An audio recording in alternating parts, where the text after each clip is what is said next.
Sedimo sa Aleksandrom Mitićem, istoričarem, i imamo jednu temu koja je aktualna u posljednje vreme, naročito na društvenim mrežama. Priča se o nasilnom pokrštavanju Srba, posebno se govori u nekom vremenu Stefana Nemanje. Da li ima istorijskih potvrda u nekim izvorima da je toga bilo? Koliko ja znam i koliko sam proučavao tu temu, a proučavam malo duže vreme, možda 10 godina sigurno, od su se kod nas pojavile raznorazne te rodnoverne priče, organizacije i tako dalje. Nije mi poznato da postoji nijedan relevantan izvor, uopšte nijedan izvor, pogotovo ne primarni izvor koji govori o tako nečem. O nasilnom pokrštavanju, nazovi pagana u hrišćanstvu u vreme Stefana Nemanje. Toga ne. Prema podacima koje imamo, u koje vreme su Srbi primili hrišćanstvo? Deo Srba je svakako primio hrišćanstvo još u apostolsko vreme, znači od apostola Pavla i njegovih učenika Tita i Andronika. Tada su i formirane prve crkve na prostoru Balkana i Podunavlja, to su takozvana Solinska i Sirmijumska crkva, koji su bile starije od rimski i od carigradski, odnosno konstantinopolski, konstantinogradski, tako je, zavisi kako zove. Kod nas postoji u srpskom narodu, pogotovo na Primorju, postoji predanje o apostolu Pavlu, što svedoči da taj narod koji je primio hrišćanstvo u to vreme, odnosno da njegovi potomci danas žive tako. I da smo mi u stvari tako. Pored toga što imamo predanje o apostolu Pavlu na Primorju, mi imamo i u Srbiji, na Staroj planini takođe predanje o apostolu Pavlu, a postoji u srpskom narodu i predanje o drugom apostolu Andriji, kao i od nekim njihovim učenicima koji se takođe smatraju za apostole, o Titu, Androniku i tako drugim. To možemo kažemo recimo da se u onoj Pećinskoj crkvi kod Pirota ikona, odnosno predstava, freska koja se zove Ćelavi Isus, u okolini, u tom narodu, ponekad se kaže da je to u stvari apostol Pavle. Da, njega su obično na freskama prikazivali kao bez kose. Znači, sigurno se ne radi o Isusu. Da, to je sasvim moguće, znači predanje. Taj proces je kad završen? Pa taj proces primanja hrišćanstva je završen negdje u 9. veku misijom Ćirila i Metodija. Znači, nema nikakvih osnova da tvrdimo da su postojali neki, ajde kažemo neki staroverci, kako bih sad nazvali, ne znam ja, termini su razni, koji su primili hrišćanstvo tek u doba Svetog Save. Znači, tad su svi bili hrišćani. To da su neki običaji opstali u hrišćanstvu, to je svima dobro poznato, stari običaji, to je normalno kod svakog naroda, ne samo kod nas. Kod nas je malo više izraženo, zato što smo imali narodnu crkvu i tako. Pa i u vreme Svetog Save ona je bila neki spoj između tih starih kultova i Hristovog učenja. Možemo da zaključimo da je u nekom periodu bilo nasilnog nametanja hrišćanstva ili ne? Ne, pa koliko znamo, pogotovo u tim prvim vekovima od 1. do 4. veka, kada je hrišćanstvo postalo zvaničnom religijom Rima, odnosno najpre za vreme Konstantina proglašeno za ravnopravno, a za vreme Teodosije oko 380. 375. za državnu religiju. Znači, mi koliko znamo u to vreme je bilo samo progona hrišćana i bio jedan potpuno suprotan pravac, a ne obrnuto da su hrišćani. Dok nije postalo zvanično. Da. Posle proglašenja hrišćanstva za državnu religiju 375. u vreme Teodosija imamo jedan kraći prekid u, ajde da kažemo, tom hrišćanskom carstvu, znači novom rimskom carstvu koje je bilo hrišćansko. To je u stvari u vreme takozvanog cara Julija Otpadnika, koji je pokušao da vrati da kažemo paganizam, da se tako izrazimo. Međutim, u vreme već Justinijana, znači u 6. veku, završeno sa svim tim starim paganskim kultovima, jer je Justinijan i zatvorio akademije stare paganske u Atini i drugim gradovima na prostoru današnje Grčke. Tako da u tom periodu već za vreme njegove vlade svi su bili hrišćani.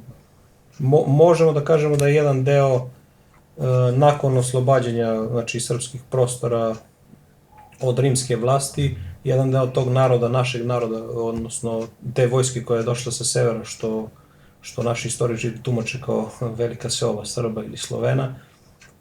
Možemo da kažemo da jedan deo njih jeste bio, da su bili pripadnici tih starih kultova, stare religije, mada ni tu nismo 100% sigurni, ali znamo da je i arijanstvo bilo severno od Dunava, arijanci su bili hrišćani, znači moguće da su bili i arijanci, mogli su da budu i, da kažemo, pagani, znači moglo da bude svašta, ali već od 9. veka, znači to je završena priča i svi su bili hrišćani, to je sigurno.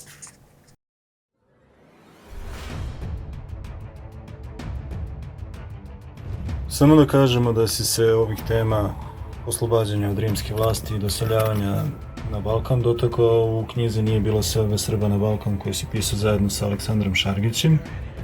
I ovu knjigu naši zainteresovani gledalci mogu naručiti direktno od tebe na telefon 062 847 3726.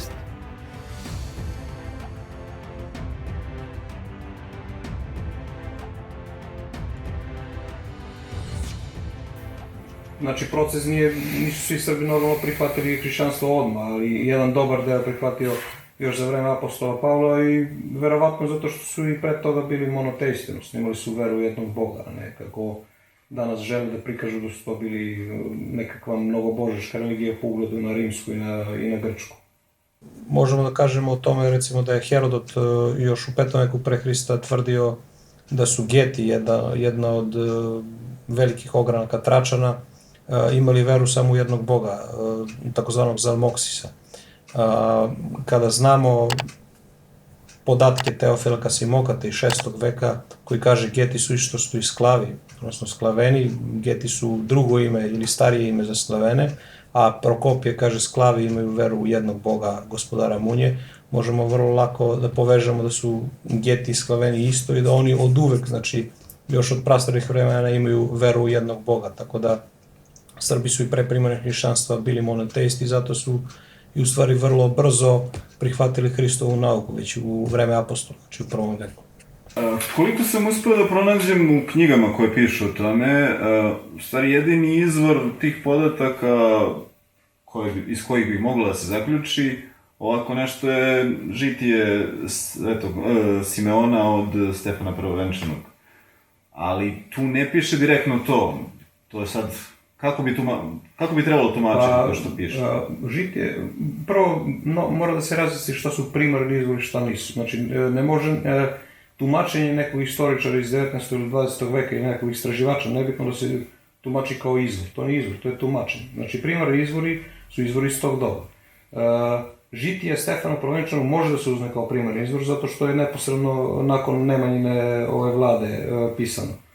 Dođe jedan od pravovernih vojnika njegovih, pa pav na kolena, s uzbuđenjem i uniženjem mnogim govoreše mu: Gospodine, ja sam među najhuđim slugama tvojim najmanji i vidio usrednost tvoju prema vladici tvome, Gospodu Isusu Hristu i prečistoj vlačici Bogorodici, usudek se javiti tvojoj moći da se mrskati i trikleta jeres već ukorenjuje u državi tvojoj. Kao nekada prorok Ilija, koji je ustao na bestidne jereje, i on izobliči bezbožstvo njihovo, i jedne popali, druge raznim kaznama kazni, treće progna iz države svoje, a domove njihove i sve imanje sakupi vrazda prokaženim i ubogim. Učitelju i načelniku njihovu jezik ureza u grlu njegovu, što ne ispoveda Hrista, Sina Božjeg. Međutim, u tom žitiju se uopšte ništa precizno ne kaže. Tu se kaže, ajde da parafraziram, znači došao je neki vojvoda, rekao Nemanji na saboru da se u njegovoj državi pojavila neka jeres, da nasilno prevode ljude na to, znači hrišćanska jeres, ne nekakvi pagani. Pojavila se neka jeres i da je on reagovao tako što je neke popalio, neke raselio, a njihovom učitelju urezao jezik. Vjerojatno odsekao jezik. Možda se zaključi da je najteža kazna bila ta, u stvari, da, niko nije ubijen. Jezika. Niko nije ubijen i niko nije prodat u roblje, kao što mnogi danas pričaju neke nebulozne priče, ničim osnovane. Kad smo već kod tog roblja, trgovina robljem u tim gradovima koje oni govore da su prodati Srbi u roblje za vreme Nemanje i Svetog Save, počela je tek posle 1250. Govoriš o 60. Dubrovniku. Dubrovnik, Kotor i tako dalje, ti gradovi koji su imali neku autonomiju u okviru, pa su malo A i nezavisni. opet to nisu ti brojevi. Trgovina robljem, ti podaci koji govore o trgovini robljem iz tog perioda i kasnije su tipa 10-15 robova na godinu dana, što je stvarno smešna brojka i to mogu biti neki ratni zarobljenici, mogu bilo ko, znači uopšte se ne govori šta su oni etnički, da su Srbi, da su ne znam šta. Hvala.